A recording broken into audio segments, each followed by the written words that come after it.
Yeah, Fair enough. I gave it a 4. I liked it. Okay. Hey, it's cool.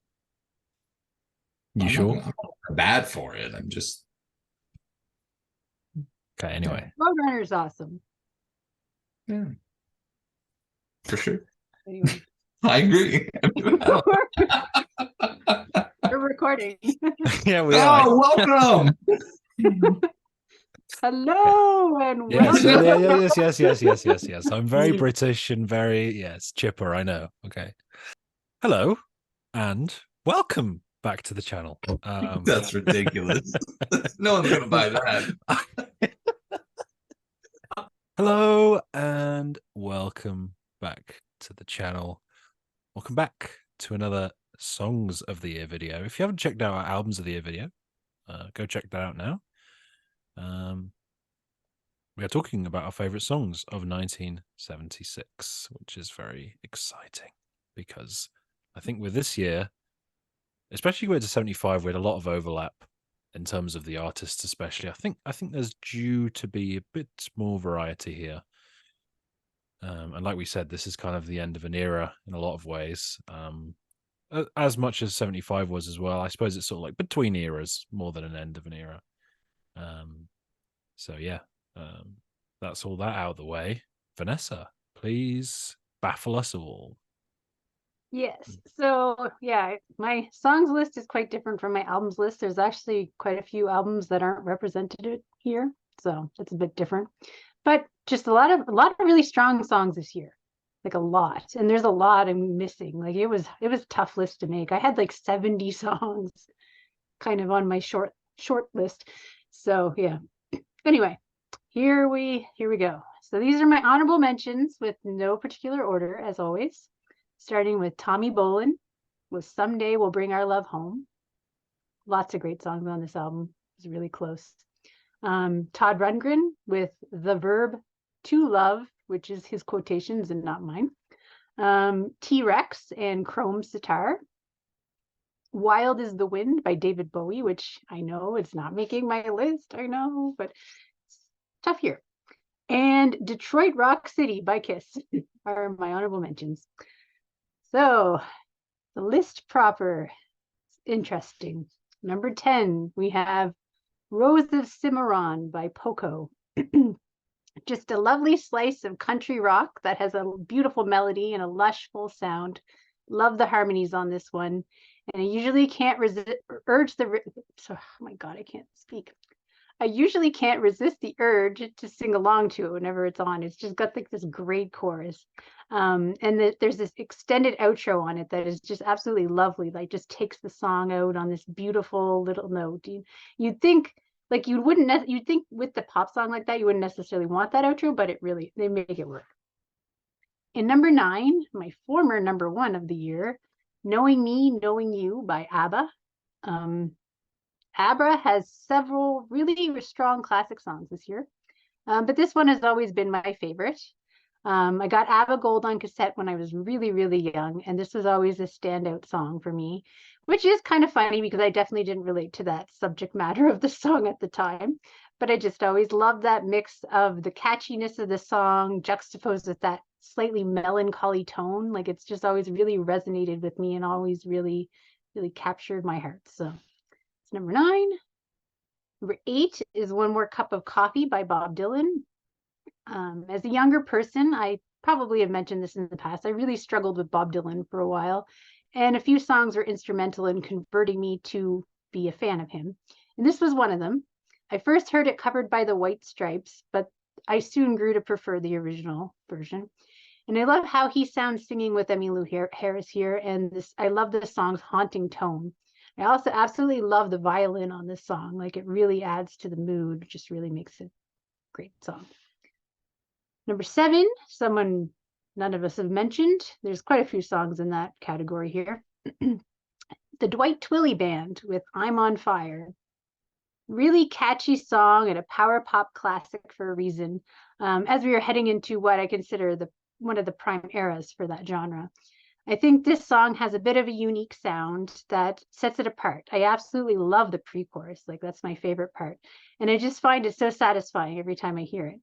There's a lot of interesting twists and turns throughout the song, and it's also really, really catchy. So it's a little bit of a different kind of structure for a power pop song, I think. That kind of makes it a little different. But yeah, number 7, I'm on Fire. Number 6 is Magic Man by Heart, which I'm also going to count. No, as we talked about in the album's video, we know it was first released in 75, but Rate Your Music says 76, and that's what we go by. So it's here.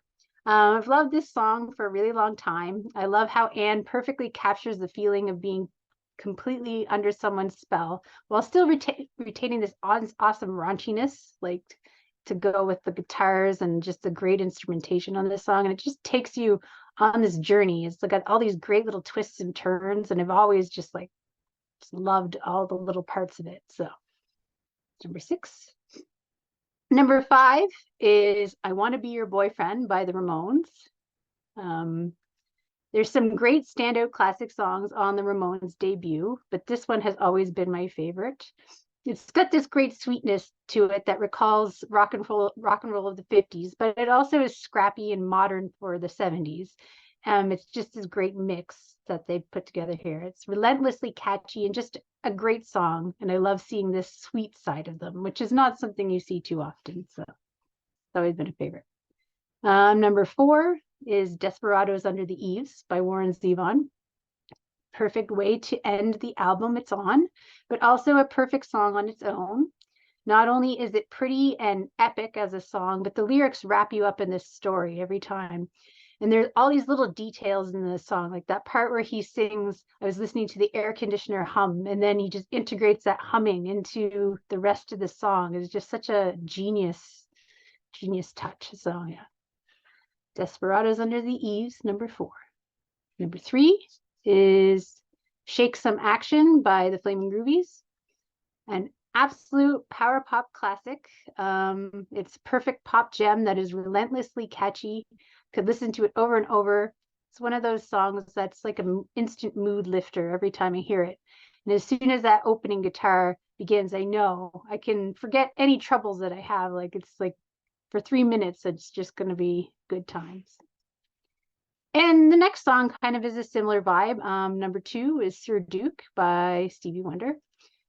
There's so many huge standouts on songs in the key of life, just kind of like Chris mentioned in the album's video.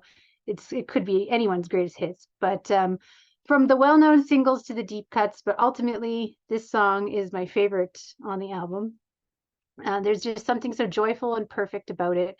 And much like the last song, it's an instant mood booster. I've probably heard it hundreds of times in my life, but I could never get tired of it. I love Stevie's effervescent vocals here, and the trumpets are perfection. Like it's a great song. Not as perfect as number 1, which is Stargazer by Rainbow, which quite frankly, this song is almost otherworldly, and I can't imagine a point in my life where it wasn't a part of it. It has similar vibes to Kashmir in some ways, but I think it takes that sound into the stratosphere. Like they perfect it. Like it's so much better by them. The combination of Ronnie James Dio's soaring vocals, Richie Blackmore's killer guitar, and Cozy Powell's propulsive drums takes me to another plane every time I hear it. And for 8 minutes, I'm all in every time.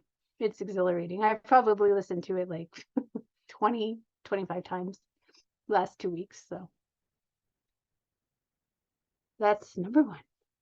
I was about to say 20, 25 times in your entire life is not that much. No. Last 2 weeks. Oh, okay. Wow. Yeah. We have 2 in common in our top 10 list, which is more than I expected given how you were talking about your list. So cool. All right. I did sort of mention this off air. There's a couple songs that just couldn't make it. And since it's only 2, I'm just going to say them and just get them out of the way. Tom Traubert's Blues by Tom Waits and Try and Love Again by the Eagles, just missing my honorable mentions. So my number 15, let's forget about those. They suck. My number 15 is Hall & Oates with Rich Girl. Just an irresistible pop song. There's a real sass to it that I love, and the production is just spot on. It's just a great single, you know. It's just great. I've also got One More Cup of Coffee by Bob Dylan. My favorite on Desire as well. It's just beautiful, misty, folky vibe, which is really cool. Also got Thin Lizzy. They had 2 great albums this year. I've gone with The Boys Are Back in Town. I know. Like, if you'd have asked me like a month ago what my favorite Thin Lizzy song of the year would be, I would have definitely said 2 or 3 other ones over this one. But I don't know. It's just really clicked for me recently. I think, I don't know if you've had this, but like when you've heard a song so much, you kind of just discount it.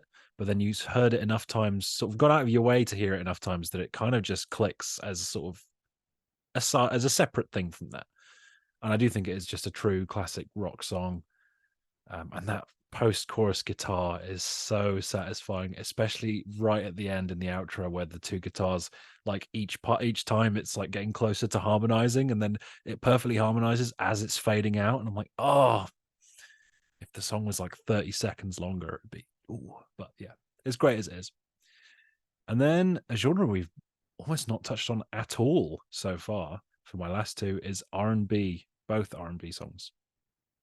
And I have Sparkle by Aretha Franklin, an album entirely written and produced by Curtis Mayfield and performed by Aretha Franklin. I had to hear this.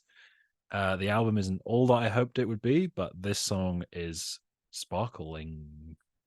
That was not one of my best. And then my number 11, just missing the list, is Marvin Gaye with I Want You. From the slow and patient intro, you know this is going to be a classic, great groove, and of course, those vocals. Unbelievable. Really, that's the one that really sucked to not put on the list. Number 10, Warren Zevon. I've gone with Mama Couldn't Be Persuaded.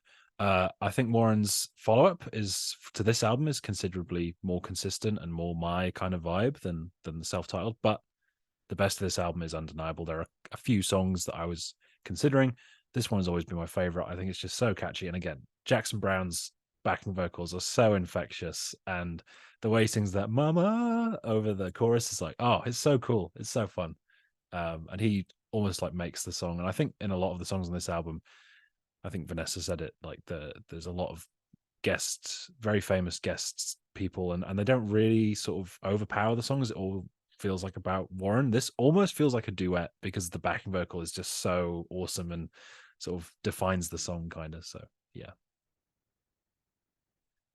My number 9 is Rush with Lessons. I was between this and the title track, but this has always been my favorite on the album, so I had to really go with it. It's got one of Geddy Lee's most ridiculous bass lines. It's like doom doom doom doom bada boom bada bada bada bada bada. It's like, oh my god, that's crazy. And having the acoustic guitar whilst also having parts that rock out, it creates this really cool sort of dichotomy, and it's just a really one of the most underrated songs of the 70s for sure. Right, here goes nothing again. Number 8, Popol Vuh with Letzte Tage, Letzte Nachte. I definitely didn't pick the title track just so I only had one thing to learn. It's also my favorite track on the album. Every song on this album is great, but the closing title track is the one that really stands out. And if you are a bit hesitant to check out the album, even though it's only 30 minutes long, check out this song because it is really cathartic and melodic and beautiful. And it really doesn't sound like what you describe as krautrock rock at all. It's very sort of folky and wistful and angelic and very anthemic. Sort of like the basically it's basically comprised of 2 lines that are just repeated. One line is repeated for the first half of the song, and then another line is repeated for the second half of the song. And it just hits so hard, especially in the context of the album as the closing track. But I think it would stand out if it was released as a single as well. So that's my number 8. Number 7 is the first of the ones that we had in common, and that is Sujuk by Stevie Wonder. Yeah, I know he didn't make my albums list, I know, but it's just a joyous song in every sense of the word. It probably is my favorite Stevie Wonder song. The horns are punchy, and again, much like Lessons, it is an all-timer bass line. I know I'm the least big Stevie fan of the 3 of us, but come on, even I'm not going to deny this song is excellent. Number 6, Steely Dan with Kid Charlemagne. I almost went with the Fez to be cool, but like Kid Charlemagne's just the best. It's so cool. There's such barnstorming energy to it, and it's such a great opener. The chorus is one of Steely Dan's absolute best, and the guitar solo is absolutely face melting. It's excellent. It's Steely Dan. We all like Kid Charlemagne here, I hope. Number 5, Gordon Lightfoot with I'm Not Supposed to Care. Wowie. Not only my favorite new discovery from this year, but genuinely, in terms of songs, one of my favorite discoveries through this entire series. It is so tender, beautiful, mature, and relatable. Such a gentle arrangement. It is a great album, but I think this song really towers over the rest. The first time I heard it, I was just completely taken aback. And it brings me such comfort because it kind of, the lyrics relate to a lot of things that I can relate to given stuff. But anyway, I'm not going to go into that.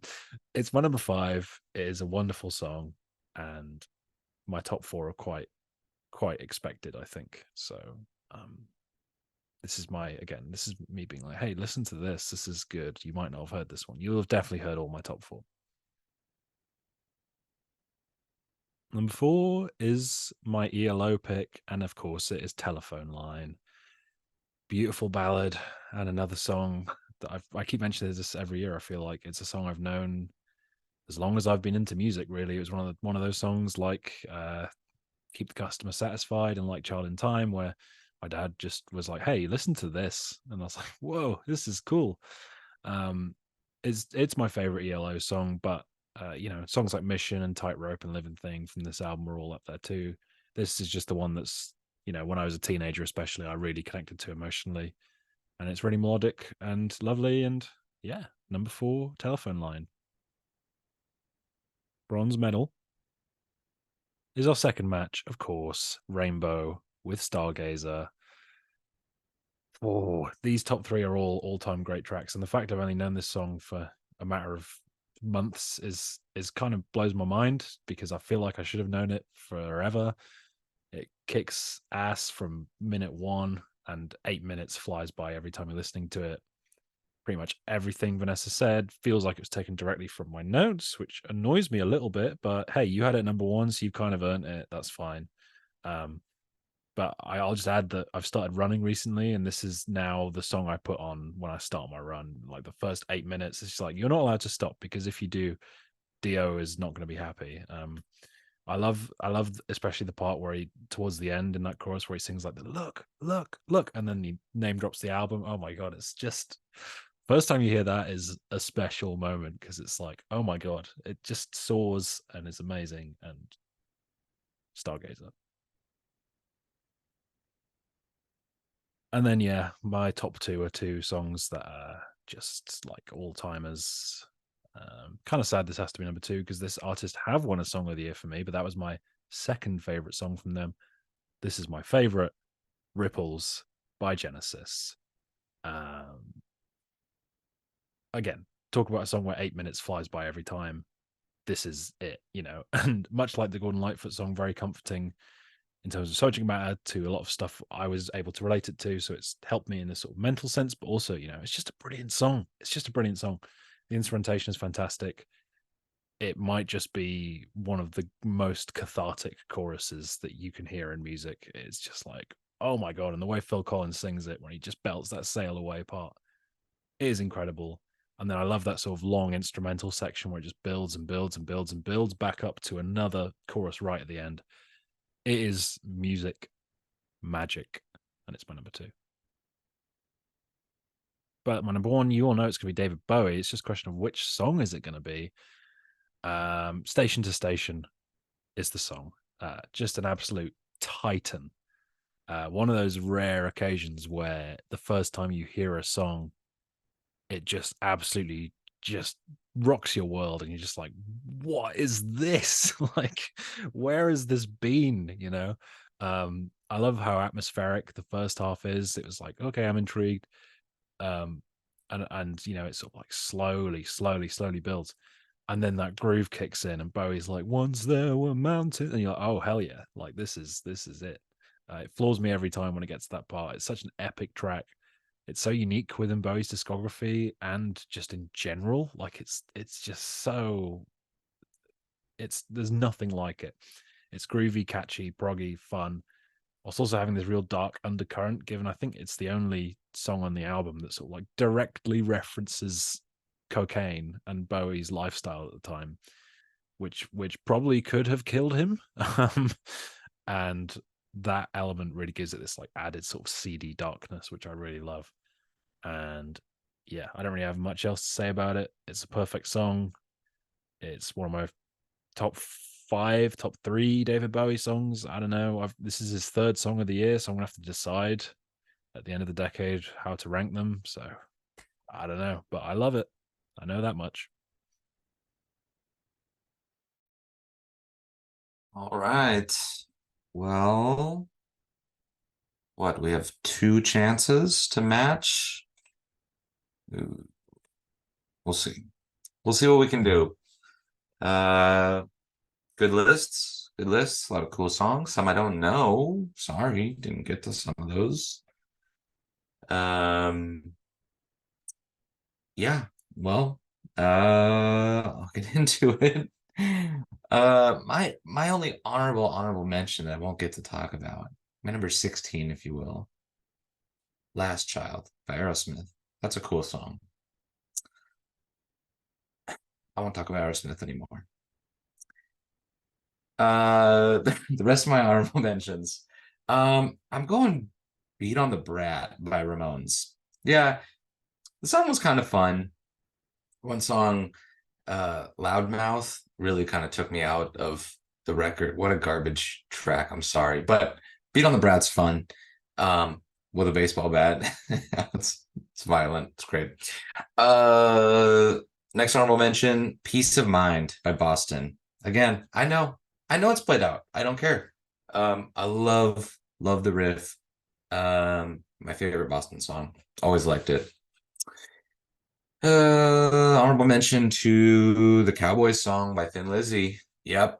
This one was so cool. It starts off really cheesy, like they got no business writing this kind of song, and then it just breaks into this jam, and it's unbelievable. So cool. Cowboy song. Yeah, love it. Next honorable mention, 2112 by Rush. Yes, the plot is very I Am 14 and This Is Deep, but whatever, the instrumentation is flawless. Very cool, epic. I'm sorry I can't be higher. I'm just, it's how it's gone. And my last honorable mention will be Squonk by Genesis. Yeah, the drums be hidden. Phil really stepping up for the band. Just as hard as he's laying down. So, never mind all that. You don't care about that. The real list, number 10, I'm going with Tyrant by Judas Priest. Oh yeah. Oh yeah. Couple of great songs on this record. This is my favorite. They actually performed this live when I saw them a couple years ago. And they still sounded great. Don't know about 2023, but a couple years ago. It's great. Pre-COVID. Rob. I just call him Rob. Rob Halford. We're not on first name basis anyway. Rob Halford coming into full form here after their kind of anonymous debut record. That one's like fine, but it could have been recorded by anyone and you would have believed it. But this is like, he sounds like he's developed a lot, and so is the rest of the band. But excellent heavy metal. I love the riff. I love the vocals. Yeah, really a new era for them. Oh, well, the dogs aren't sure about it, but I am. That's my number 10, Tyrant. Cool song. Number 9, don't know much to say about this one. It's Dancing Queen. It's ABBA. I don't know how much I like Arrival, but I really like Dancing Queen. Always have, always will. You can fight it, but you won't win. It's so good. Just dance Queen. Okay, number 8, I'm going with Roadrunner by the Modern Lovers. Yes, yes, I know. It's basically a Velvet Underground song. If they were like a little more American Graffiti and a little less like heroin, right? Okay, cool. Now, John Cale actually did produce this, or at least the first version. I don't know. Someone in the comments can correct me. Someone in the comments knows more about Modern Lovers than I do, so they can tell me all about how wrong I am. But this was, this was basically recorded in 1972, and I can't believe how cool and weird and great it is. I just love it. It's forever been a cool song to me. So Roadrunner. Mm, not as cool as Crazy on You by Heart. Yeah, from the intro, you're in for it. Just the dancing on the acoustic. I mean, that's the only way I can describe it before breaking into the iconic pounding riff and Ann Wilson just soaring above all of it. Truly a crazy, great song about love or lust. Who knows? Who cares? But there is this really cool video of Nancy Wilson. If you like search for like, Crazy on You intro guitar tutorial or something, she kind of instructs you how to play it. Nancy Wilson does. It was like ripped from an old VHS or something. And it's so funny. She's like really good at playing guitar, and especially at playing this lick, right? And the way she describes the different parts of the song is so funny. She's like, and they call this Joe Bob a hammer-on, She's like, that's what they call it. It's pretty funny. I recommend you watch it, and she'll teach you how to play the intro. So win-win. This Joe Bob. Yeah, this is fine. Okay. Number 6 is my ELO pick. And this was tough. This was really tough for me. I thought about Telephone Line. I thought about Living Thing. Those have rightfully earned their place in history, but I'm going with Do Ya because, yeah, I know. I don't care, Tom. It's my pick. All right, it's my turn. It's my favorite. I love the build-up and then the I've never seen nothing like you. Oh, it's just beautiful. Do Ya? Let's Do Ya. Number 5, going with Poor Pitiful Me by Warren Zevon. Yeah. One of the more fun songs, I think, about a failed end of life attempt and other relationship woes. This song kind of feels a lot of this record, it felt kind of Nilsson-esque, and I can't help but feel like Nilsson could have written something like this if he wasn't messing around with steel drums for several years straight. Anyway, sorry, that's off topic. This song is fun, sad. What more can you ask for? It's great. It's poor pitiful me. Pity him or don't, whatever. Number 4, I'm gonna go and make it a trifecta with Stargazer by Rainbow. Yeah. Obviously, probably the best metal song of the year. It just rules. Dio sounds maybe the best I've ever heard him. And just an epic track. There's like in the middle, there's this like two full minute guitar solo, and Dio just like storms out of the guitar solo. I can't do his voice, but he says like all eyes see the figure of the wizard. Come on, it's just so cool. It rocks. You got to be down to clown, but if you are, just have fun. Yeah. As you said, a great year for hard rock. Rainbow certainly a big part of that. Bronze medal will go to Kid Charlemagne by Steely Dan. Yeah, I couldn't quite give a shout out to Royal Scam. I did like it. I did enjoy it. I think I gave it 4 stars. I gave it an 8 out of 10, whatever. But they did deserve a shout out for this one. Just so thick. This song is thick. I mean, it's like a funk jazz fusion track. I don't know. It's wild, and it's probably about this LSD chemist, Owsley Stanley, who produced a bunch of LSD back in the day. Whatever. But anyway, gorgeous guitar solo. Love the vocal harmonies, jazz fusion. holy cow. I mean, it's just beautiful. So you already know it. You love it. Maybe you don't. I don't care if you do or don't. I do. That's bronze, because silver goes to a 10-minute David Bowie song. Holy cow. I'm going station to station. Yeah, it grooves so hard, but it's also very paranoid and tense. And most importantly, it's too late. Yeah, he basically details his addiction and demons here. It's pretty like on the, on the paper. It's not really hidden at all. And um, you know, maybe if you didn't know the whole story, it's like easy to kind of gloss over that. But yeah, he's in a dark place for sure. Glad he kind of got out of that. And well, what an intro to the record. Just the 10 minutes go by. It's not dragging for the sake of it. Just awesome banger from David Bowie. And my number one, oh boy, I I I had like a dozen to pick from for this. It's Stevie Wonder, but I had so many, and I'm going with I Wish. Yeah, I know. Sorry, I couldn't do Sir Duke. Is that what you both picked? You both picked Sir? I don't know. Yeah, okay. Sorry, but we did get Stargazer. I wish th- there there's a nostalgia that's like unknown to me, but I still like feel it. I don't know. There's probably some internet word for that. And then there's this bass line that's just so nasty that it's too strong. It's almost too strong.